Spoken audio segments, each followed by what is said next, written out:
Hai semua, selamat datang di channel Nurul Hidayah, channel berupa aneka resep masakan. Kapan hari ada yang tanya, "Mbak, apa boleh infus water kurma ditambahi dengan susu?"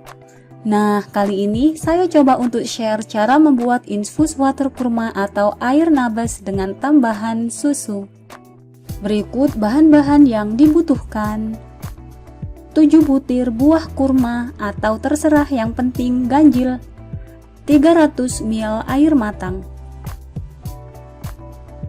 Nah, sekarang cara membuat air nabesnya dulu ya.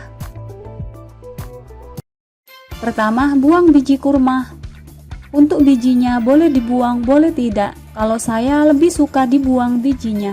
Kemudian siapkan botol kaca.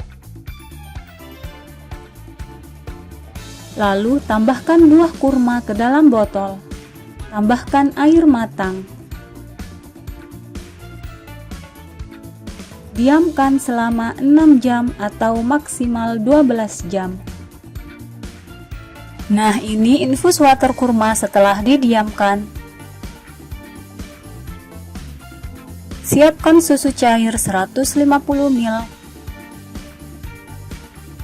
Kemudian masukkan air nabes ke dalam blender dan tambahkan susu cair.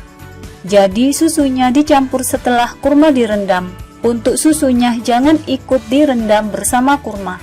Blender hingga tercampur rata, lalu saring. Bisa langsung dikonsumsi atau masukkan ke dalam botol. Terima kasih sudah menonton. Selamat mencoba.